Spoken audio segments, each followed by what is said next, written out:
My neighbors use voodoo to try to gang rape me. And not once, but twice. Yeah. This happened in March after they used ancient dark black voodoo magic to take me out. After they tried to love spell me, after Baba Legua came into my dreams to stake me and kill me, they started to attack me sexually. Oh, and I forgot to mention, Satan did ask me to join him. At the time, they were trying to spell me or get me into psychosis using witchcraft. During this night, it was evening, and I was laying in my bed. In that time, when I was asked to join Satan, I said no. It was like, as soon as I said no, my whole uterus went on fire. Went on fire. I felt this tingle feeling. I was instantly turned on, instantly wet, but it was painful. It was a brutal pain at the same time. And then I'm hearing the spell, the chanting, open your door, open your door, let me in, invite me in, open your door. And I'm like not prepared. So I get up, I put on pants, right? I grab my jacket. It's March, it's winter, it's cold, and I flee and I run out my house. I can hear like people in the hallway, people up the stairs, neighbors, and I start running. I start running, I start running, and I start running. I have never ran this fast in my life, and I'm just running. And there's a group of men, there's about 10 different guys and a little boy. And as I'm running, I'm saying, in the name of Jesus, in the name of Jesus, in the name of Jesus. And one of the guys grabs his son and he says, "Get away from her.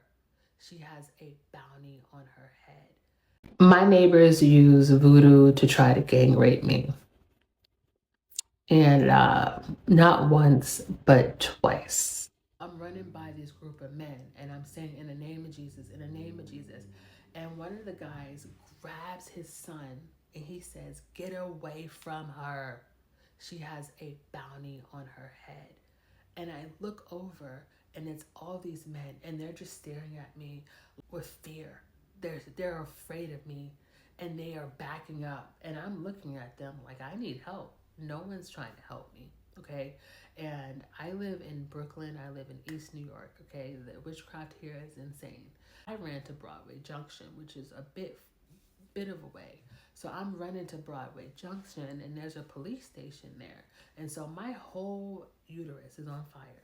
I can hear the chants pulling me. Literally, I can feel the pull. I can feel that I was being pulled back to my apartment. And so I'm running, and at the same time, whatever spirit or entity they sent after me was pulling me. So I am fighting and I'm running because y'all are not going to rape me. Y'all are not going to touch me. And I'm saying, "In the name of Jesus, Jesus," calling on Jesus. And I'm just running and I'm just running and then running because it was that deep. It was that serious. And I'm looking at people. People are looking at me crazy. People are moving out the way. And I'm like, is everyone in on this? Does everyone know what's happening to me? Because clearly I have a bounty on my head.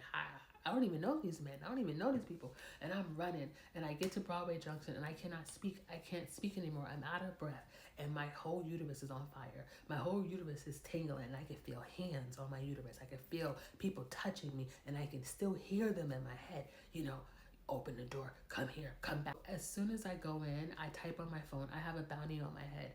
And I go to the guy. There was like a guy in a suit. He's reading because I could not speak. I couldn't talk because I kept saying Jesus over and over again. And I felt like if I stopped saying Jesus, you know, it would work. The spell would work. And so he's reading it. He's reading it. And he just looks at me and he's just like, "Come in." So I sit down. As I'm sitting down, I'm rocking myself because the pain in my uterus was insane. And I'm like, "Oh my goodness, like this is crazy." And so they go and talk to people and other cops come out and everyone's just staring at me and I'm just sitting there and I'm just rocking. Mind you, my head is on fire. Whatever they were doing, it's targeted my head. So my head is on fire. Two people come out and they're like, "Hey, you know, we can take you somewhere. We can drive you somewhere." And so they were like, "Well, you can get in the police car and we can take you somewhere." And I was like, "Can you take me to a church? Can you take me away from here? Because like, this is crazy. This is insane and this is crazy." And they drove me to St. Patrick's Church near Times Square, but it was close.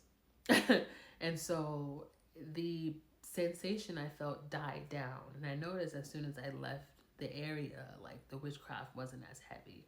And so I'm walking around the church and I ended up going to Times Square, and I ended up just staying in Times Square and just rocking myself. And then that night I ended up just staying out all day, and I started sleeping on the train. I started sleeping on the subway because I didn't know what to do. I didn't know who to turn to. I didn't know who to talk to. I reached out to some people, but I never heard back from anyone. On top of that, I was going through extreme warfare. I was being attacked by witchcraft heavily, and I did not want other people to feel how I felt. I didn't want them to start attacking other people. My neighbors used voodoo to try to gang rape me. I actually had men waiting outside the building. They were actually calling people to come to the building. I started sleeping on the train after the first incident. I was like, I'm not dealing with this. And I would come home and I would sleep in the daytime, sometimes take a nap, and then by like 8:40 I would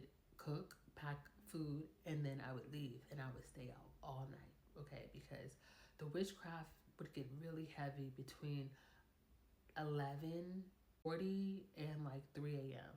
So I started clocking the times that they were attacking me the most, because it became a pattern. It was just like over and over and over again. They just kept doing it, kept doing it.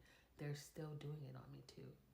Okay. And so now we have a new day, a new night, and I literally was starving and I didn't have any money. I didn't have that much money. I told myself I'm going to go to the grocery store and I'm going to come home and cook, pack my lunch, dinner, and then go sleep on the subway because I did not feel safe in my apartment. They were using witchcraft to turn me on, and it's painful. I could feel the fingers twisting my ovaries, twisting everything, turning. I mean, it was so bad that I was leaking out like black stuff. Like it was that bad.